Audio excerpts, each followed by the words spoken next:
Bismillahirrahmanirrahim. Assalamualaikum warahmatullahi wabarakatuh dan salam sejahtera.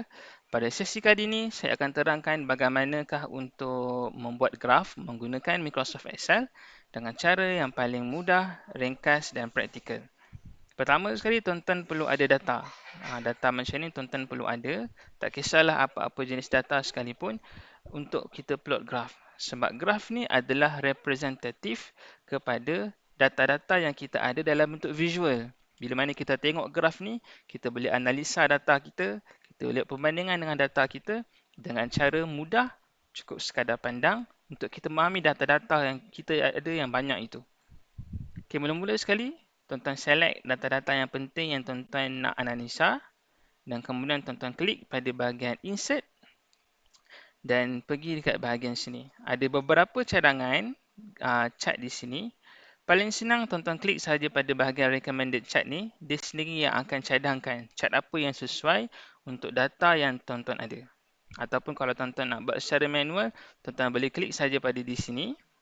Kalau tuan-tuan nakkan bacat, tuan-tuan klik saja di sini. Ada beberapa cadangan bacat yang dicadangkan. 2D ada, 3D ada, 2D bar ada, 3D bar ada.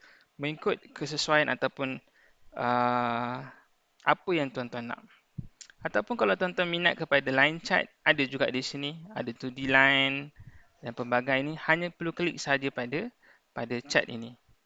Ataupun kalau tuan-tuan nak pie chart, juga boleh. Tuan-tuan hanya perlu klik saja pada item-item di sini. Dan ada juga cadangan-cadangan cat yang lain. Tuan-tuan boleh explore dan klik pada button kecil di tepi ini. Tapi bagi saya, untuk mudahkan kerja tuan-tuan, tuan-tuan hanya perlu klik pada recommended chart di sini. Untuk cadangan chart yang pertama adalah clustered column. Untuk clustered column ni, tuan-tuan boleh lihat di sini, dia ambil kolom yang pertama ni yang kita select tadi ni, diletak di bahagian axis ni, x-axis. Kemudian dia letakkan kolom-kolom yang lain di atas kolom yang pertama itu. Dia letakkan umur, dia letakkan tinggi, dia letakkan berat. Dibuat secara berasingan. Maksudnya Umar satu item, Nur Hayati satu item, Abdullah satu item dan Abdul Qayyum satu item. Okay, yang kedua, cadangan adalah stack column. Stack column ni adalah dia stack ataupun dia bertingkat kan. Bertingkat. Maksudnya Umar, lepas tu kemudian ada umur, tinggi, berat. Begitu, stack. Saya rasa mungkin kurang bersesuaian. Yang seterusnya ada clustered bar. Clustered bar ni lebih kurang sama je macam clustered column tadi. Cumanya dia dalam keadaan menyengit kan, sangat. Berat, tinggi dan umur. Kemudian ada clustered column yang ini. Clustered column yang ini agak menarik. Sebab dia buat perbandingan mengikut item-item yang kita nak buat perbandingan. Sebagai contohnya, kita nak buat perbandingan berkaitan dengan umur.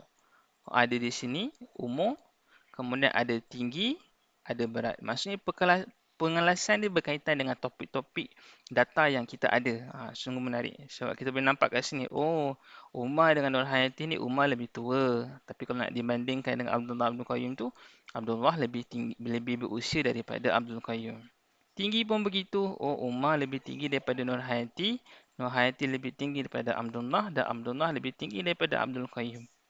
Yang seterusnya berat. Umar lagi berat daripada Nur Hayati. Nur Hayati lebih berat daripada Abdullah dan Abdullah lebih berat daripada Abdul Qayyum. Okay, di bawah ni juga ada scatter, ada stack bar, ada chart title dan sebagainya yang lain. Jadi saya rasa untuk kali ni yang paling bersesuaian dengan data saya adalah cluster column yang ini. Jadi saya pilih tekan OK. Okay, kemudian tuan-tuan akan nampak graf yang sebegini. Okay, mungkin sukar untuk tuan-tuan tahu berapakah sebenarnya data di sini sebab tak nampak. Line pun tak ada kan. Tapi bila kita klik pada chart ni kita nampak ini 32, ini 30. Tapi kalau kita tengok secara mata kasar ni kita hanya boleh buat anggaran saja sebab dia tak ada secara spesifik berapakah nilai di sini kan. Dan bila mana kita print pun kita takkan nampak data-data yang kita buat macam ni. Kita halakan mouse di sini kan. Kalau setakat halakan mouse ni kita hanya boleh nampak bila kita halakan mouse. Tapi kalau kita angkat mouse kita tak boleh nampak data pada graf tersebut. Apa yang tuan-tuan perlu buat adalah tuan-tuan klik pada graf ini, left click, kemudian tuan-tuan right click dan tuan-tuan pilih kepada add data labels. Bila tuan-tuan klik pada add data labels tu, dia akan keluar nombor. Oh, Umar ni umur 30, tinggi 173 dan berat 82 kilo. Begitu juga dengan yang lain-lain, tuan-tuan boleh right click, kemudian add data label, tuan-tuan klik left click, right click, add data labels, kemudian left click di sini. Okey, kalau susah nak klik, tuan-tuan boleh klik pada sini, right click dan add data labels. Dari sini kita boleh nampak secara kasarnya kita boleh tahu dah apa item ataupun details yang ada pada Umar, Nurhayati, Abdullah dan Abdul Qayyum, dan kita boleh faham perbandingan di antara keempat-empat individu ini. Untuk chart title ni kita boleh saja tulis biodata keluarga di sini.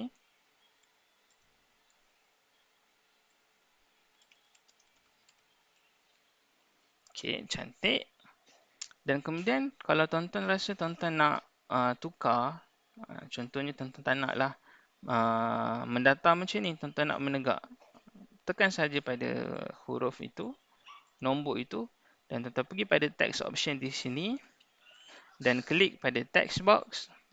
Di sini tuan-tuan boleh pilih untuk text direction ni, sama ada tuan-tuan nak buat horizontal ataupun tuan-tuan nak rotate all text 90 degree, boleh juga. Ataupun tuan-tuan nak rotate all text 270, boleh juga. Ataupun tuan-tuan nak stack, ini pun boleh, tak ada masalah, mengikut kesesuaian data tuan-tuan. Biasa stack ni kita gunakan stack ataupun rotate ni kita gunakan bila data kita terlalu banyak. Jadi graf kita makin kecil. Jadi space untuk kita letak data secara horizontal tu dia akan mengganggu data-data yang lain. Jadi sebaiknya kita buat untuk stack. Tapi untuk data kita ni, kita nampak data kita masih lagi okey dan kita hanya perlu pilih horizontal. Katalah tuan-tuan nak tukar, kan? Oh, tak cantik lah color-color chart ni. Saya nak tukar dengan color yang lain.